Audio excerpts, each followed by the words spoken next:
C'est l'autopsie opposition. Et ça dégâts. Ce n'est pas le moment. Mais mingi question Moïse, il faut se l'en battre, ne pas expliquer. Ne biso to ba descendant. Ya 13 parlementaires, ba descendant valable avec Tshisekedi. Soki lelo. Batie Félix candidat président de la République. Robert Moïse. Soki bazwinga batenga candidat président na compte ya IDPS. Dégâts Moïse a bêta. Mon atier, botalelanga. Congo température, ya maman Rosette et la fleur, Nadambu. Après avoir défilé, na ba site Pola, mais cette fois Congo Température TV. Désormais, suivez-nous sur cette chaîne. Congo Température TV. Congo Température. La patronne, Rosette la fleur d'amour, chaîne à solo. Émission religieuse. Théâtre, musique, environnement. Bah, émission sportive. Émission politique, donc, nulle part ailleurs. www.congotempérature.com. Pour nous avoir information à temps réel. Congo Température. Et yena mo pepe asika. Ya tobina Congo Température. Et yena mo pepe asika. Comprendre? Mais mingi question Moïse, il faut se l'en battre, ne pas expliquer. Ne biso to ba descendant. Il y a 13 parlementaires, descendant valable avec Tshisekedi. Vous comprenez? Tu expliques na bana 5 ans, na bana 10 ans. Idéologie, histoire ya Tshisekedi wa mulu. Au moins na bana 10 ans, vous expliquez dans la honte de Tshisekedi. Bango be batager cette fois au musala wana ba expliquer ka Moïse dans nani. Comprendre? Biso ce que tu as la contre courant. Mais bango ba ya ko expliquer ka Moïse za boy. Moïse sala ka boy. Moïse na le projet boy. Mais biso na ngonga wana. Bala Congo ba osepela. Pour nous la musée. L'alliance Tokole la musée na campagne o tokole la musée. L'alliance Yo de ba révélation. Yo ko za pressa o yeba makam. O za ka ba flash gaga. Yo pubolaka. Tenga pubolaka tenga za molobela peuple na pubolaka te. Bato balamba ba malema ba ke pubolaka ba moto ba mbabula kula ngala pubolaka te. L'alliance ngai na za molobela peuple na loba o eza vérité. Na lingite ba tuna ngama kama Moïse ngana yedi Moïse te. Bozalaka na esi. Na lobi ngai na okobimisela nga photo moko te na fanya na Moïse te. Batuna ye boliaka na bongo esi. Na lobi ngana tikala kolia. Na tikala kolia na bato. Lozo wanga na kovo. Na tikala kolia na bato a Moïse te. Politique eza kolia te bato balia na pouvoir. Moïse alia na bato a peuple na bato pouvoir balia. Ngana tika osala na bato pouvoir. Mais l'alliance Moïse azobangisa bino na IDPS quand même. Moïse akobangisa IDPS te. Mbongo ebele déjà. Na lobi mobiliser. Moïse akobangisa IDPS te. Pour Moïse a considéré Lélo un bébé opposant. Oh, Moïse azobangisa parce qu'il a à réunir déjà opposants presque millions aujourd'hui. Bon, na ebite yo banane obenga opposant, banane bazo opposant. Na ebite ezo ko engager ka yi. Comprenez? Ngala ko sala autopsie opposition. Et ça dégâts. Ce n'est pas le moment. C'est un moment de. Donc on peut savoir pendant la campagne on sala autopsie. Na yo savoir nani aza nani. Ngongo na ibetite. Yo malanda. Yo sa to malanda. Hein? Yo ko to malanda na baje. Na campagne électorale bato koyeba. Autopsie opposition. Nani aza opposant nani aza opposant. Bato ba oliaka moi, bato ba recruter bango déjà depuis Katumba moi ke. Bato bazana ba salaire. Moïse Katumbi et pas ya Kabila, bazana salaire chaque fin du mois. Yo bien opposant. On attend bango. Za la calme bana kin ba sepela. Les chouchous du peuple. Ngongo ya bana Congo bana kisasa ba sepela. Donc makamba Moïse mema yango na ba G7 na ba AR. Na ensemble on est bini wana. Donc même moi na 10 ans ko banga Moïse. Pourquoi candidature Moïse Katumbi? Moïse a été candidature na ndako na iso na chebi libana ndako na kobeta ye. Ah. Alors il sayo. Eza makambo Congo, eza makambo mboka, eza makambo teko non mutu wana za bote. O chebi na tosa na bina ozui cantine na ba papier duplicateur.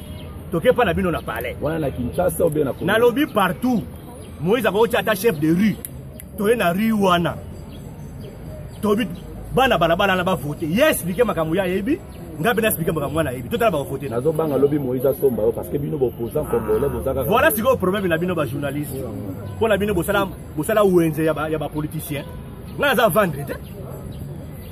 Na za vendre te. So na ya vendre. Na za na pepe.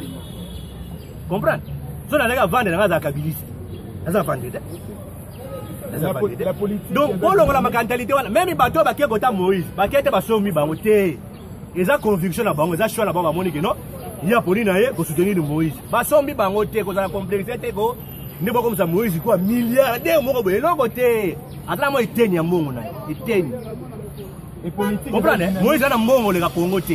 Na l'équipe de PES candidature à UDPS ou bien candidat à UDPS à côté de ma devant Moïse Katumbi et moi na boko pour le bazo. Na biso boye. Ba imboka ba Rolanda. Na lo ba vérité. Soki lelo Batier Félix candidat président de la République à Robert Moïse. Soki bazwinga batenga candidat président na compte ya IDPS. Dégâts Moïse a bêtement. Ba révélation fandia yo biango te. Omoni Bible so mona bo mo livre moi mukie mais makambo za na kati za dégâts. Makambo e fandia yo biango te. Mala Moïse ba bengani était za démocratie. Pour nous dans son dans ce il y a ça ensemble kuna ba bengani na rassemblement. Personne n'a mettre point de vue dans comme ma bien Moïse. Ça va. Bino que jeunesse il faut bon. Moi il faut ça va recherche. Comprendre? Bon comprendre que ndenge nini opposition ezotambola. Moïse azana lolenge na ye, azosa la politique na ye. Mais si on va comparer Moïse na IDPS, c'est une erreur grave. IDPS a 36 ans. 36 ans d'existence de vie politique. On a 36 ans. Il y a ça partie de 10 ans d'existence. Partie de 10 ans d'existence.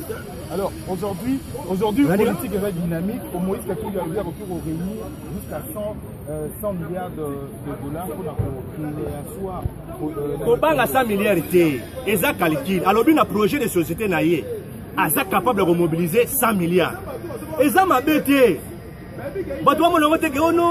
Moïse a 100 milliards de alors bien un projet au Yazanango. Ce qu'on appelle gestion mboka. A Koko bimisa 100 milliards. Olaninga a Koko bimisa 100 milliards. Et ça m'a bêté. Bakoko tiapé nani ndoko musolo bagini 36 milliards.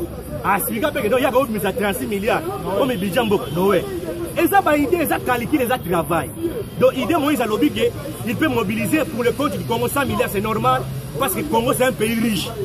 Donc richesse à Congo qu'on produit 100 milliards na carte intérêt mboka. Ça c'est normal. Donc et quand vous savez honorable toutes nos questions. Si Maya Bokabwa nous dit si Maya Moïse pour réunir pour opposant la politique. Comment on peut Félix Tshisekedi Akutaina Vital Kamerhe Akutaina MLC basali communiqué conjoint au va publier qui va autant la siko na bomoko. Pour na yo ensemble wana ndenge basangani wana. Comment yango est-ce que bon siko que Vital Kamerhe akotayo te na lingité au généraliser en ndongo memeli yango wana. Na bola basi. Comprendre? Na lingité au généraliser en ndongo memeli yango wana. Donc, lelo, ezali, bakutani basali point de presse sur une situation. Alliance vous esali minakati. IDPS esali alliance na INCT, IDPS esali alliance na MLCT. Mais Barter bakutani basali point de presse. Donc, aujourd'hui point de presse comme une alliance. Alliance esali maga au moment opportun. Basali alliance. Vous l'avez dit? Sikoyo, ce alliance est salemi. C'est alors ce question qu'il y a. Est-ce qu'il y a une alliance? Est-ce qu'il y a un boutique? Est-ce qu'il y a un traite? Ça, c'est une question à poser. Au moment où il y a alliance. Mais c'est quoi l'alliance? C'est salemi? Comment vous mettez ça? Au lobby? Au moment où dans le lobby, dans l'ingité, la jeunesse, c'est même marqué politique, na moi, Melo. Félix a lobby à sali alliance na INC. Félix a lobby à sali alliance na MLC. Basali point de presse pour analyser la situation politique actuelle. Analyser la déclaration et c'est limité wana. Alliance pour ça limité. Si vous avez une question na côté ya alliance. Il y a un ministère autour est-ce que alliance IDPS c'est un nimi MLC ou INC a quoi non. Non, parce qu'alliance c'est ça limité. Donc alliance c'est ça limité. Vous voyez la nature de l'alliance. Ça c'est le public. Alliance c'est pas tellement que ça. En 2011, alliance toute l'opposition, c'était tout autour de la présidente Tshisekedi. Alliance c'est ça limité. Deuxième alliance c'est qui a tenance, c'est la Cheval. Barter ils surtout ba parti produit sur les alliés voilà.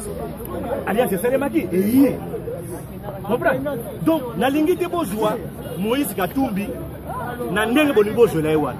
Aza libre et c'est démocratique à la plateforme électorale. Programme admis à 100 milliards selon y est normal à projet Congo est réunir 100 milliards de dollars. Et c'est impossible. Parce que Congo est un pays riche. Bon, si on a une idée de ce musique programme et lobby, et qu'on ramène 150 ou 200 milliards de Congolais dans le fonctionnement là-bas. Bon, comme on dit parce que les alliés, richesse, il y a Congo, exploitation, c'est robot. Le Congo est appelé à 2 milliards de 3 milliards. Merci bien, Banakit, Bana photo, Bana monde noté. Je pense que tout le monde a vu l'image. Nous allons donc après messe. On a dit la déclaration que il y a honorable Kovo Ingila, candidat député national, donc apprécie la réponse. Je pense qu'il y a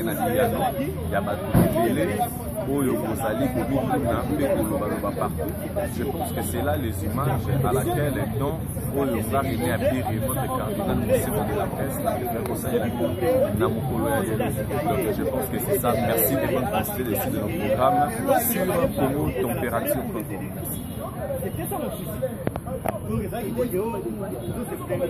Mon atier, botalelanga. Congo température, ya maman Rosette et la fleur, Nadambu. Après avoir défilé, na cité Pola, mais cette fois Congo température TV. Désormais, suivez-nous sur cette chaîne. Congo température TV. Congo température. La patronne, Rosette la fleur d'amour, chaîne à solo. Émission religieuse. Théâtre, musique, environnement.